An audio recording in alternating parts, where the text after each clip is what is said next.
Washington State Jen Greeny, the head coach Claire Martin, and Taylor Mims in advance of their regional semifinal match against Stanford.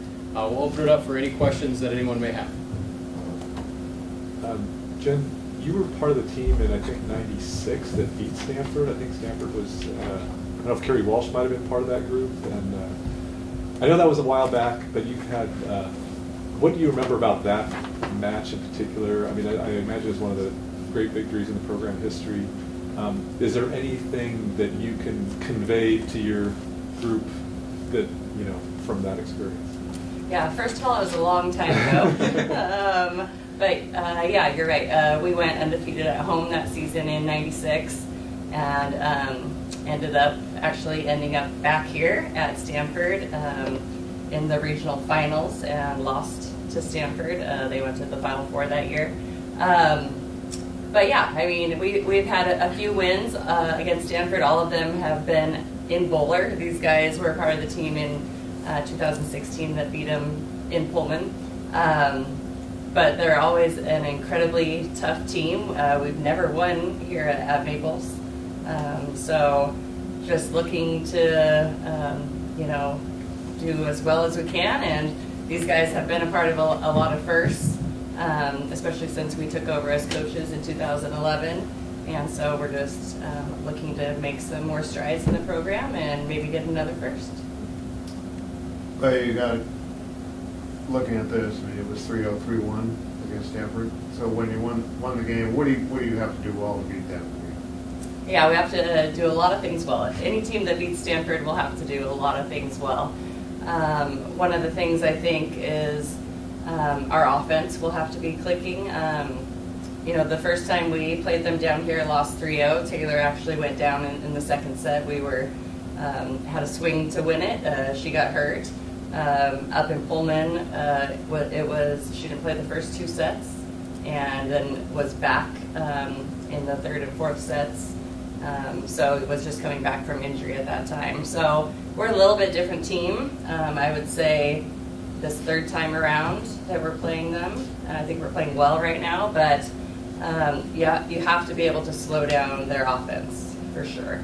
And you know, to do that, we need to serve tough, we need to be aggressive, we need to get our blocking and defense going, and then, like I said, we need to be able to get our offense going as well.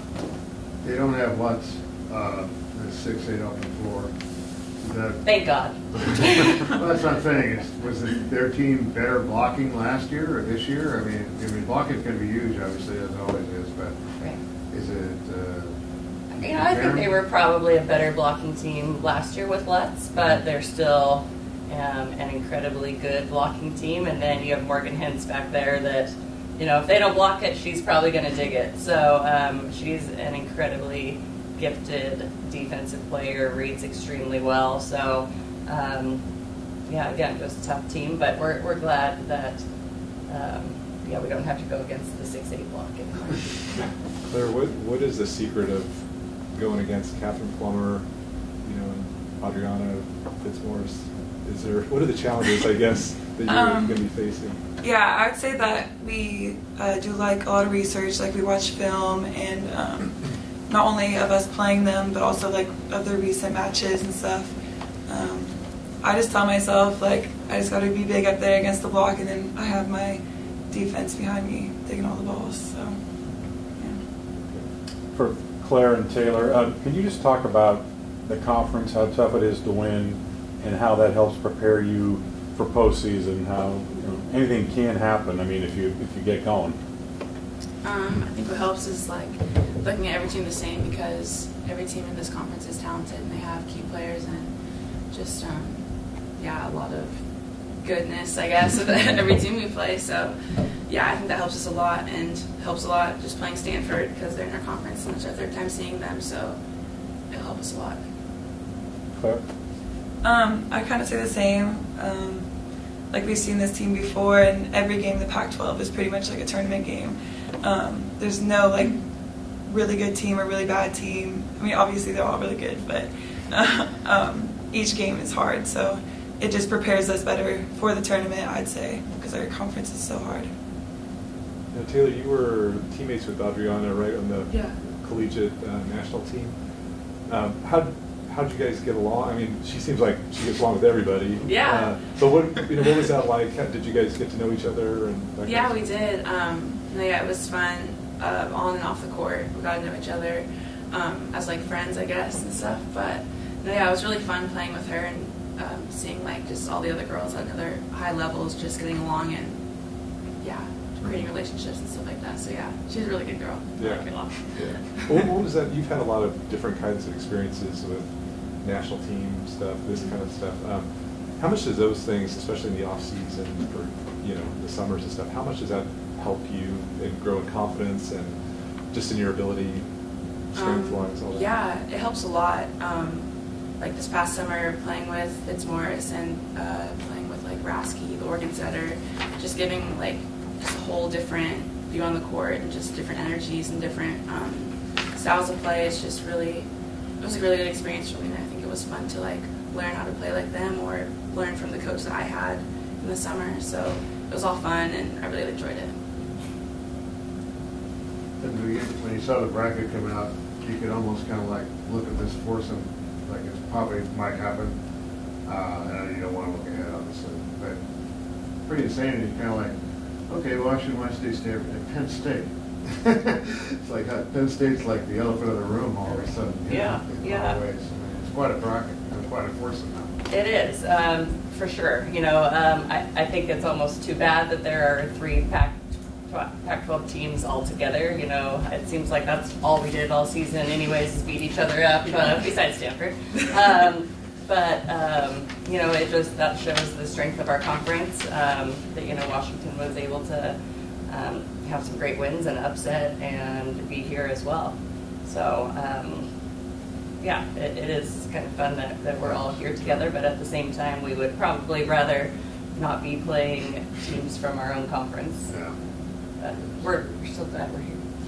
Do you guys look at this as just a huge opportunity for the program in general? To get to this point, if you've been to a couple of Elite Eights with Washington State, this is kind of the envelope that the program has gotten to pretty close, and then to be able to push through that would be, I mean, how remarkable would that be? I know you don't want to, look ahead really, but you have a great opportunity, I guess, as a program. No, yeah, it's really cool that we get to be with this group of people at like this certain time. So yeah, it's just a great opportunity to be with like this group of seniors, these coaches. So yeah. Yeah, I mean, when we took over the program, it was their last year in the Pac-10 at the time, and we took over an 0-18 program in the Pac-10. So there was nowhere to go but up. And now we're here in the Sweet 16, and have opportunity, like you said, to advance and see what we can do, and maybe make some history, because a 16 seed has never upset a 1, and you just never know. Like I think somebody else said, you play in the Pac-12 conference for a reason, week in and week out. It is like the tournament. There's never an easy weekend, never an easy match, and I think that's what's so fun about it. Jen, what are you proudest about this team? What makes it tick? What do you like about the chemistry? Oh man, a lot. I mean, it's a long list. These guys came in 2015, and most of them as freshmen had to play right away, and kind of just throw them into the fire, sink or swim. Some had to doggy paddle for a while, but I think probably the growth of the team as a whole, and getting those kind of baby steps along the way, and learning how to win. It's a process, and it certainly has not been easy. But I would say probably just the people that have really stuck through it and really bought in, and especially this group of seniors, I think, has done that better than anybody. Well, let me just ask you two, what was the selling point when Jen was recruiting you guys, and could you foresee the team taking step by step progress? I would say like Jen and Shannon and Burdette, they all sold Wazoo to me really well. Like, I wanted to be a part of the change. Like, I wanted to make history at the school, and like Jen said, like the team wasn't very good before I committed. So I took a chance, and I believed in what they believed in and what my teammates believed in order to become this good as like where we are today, I guess. So I just knew we were going to be great from day one. So Yeah, same with Claire. Jen and Britta really like sold me on like the family aspect of Washington State and the culture here, and I thought they took a chance on me. I was like, yeah, your chance paid off. I was like, yeah, they take a chance to change this program around too. So I just do whatever they told me to do. And now I'm here.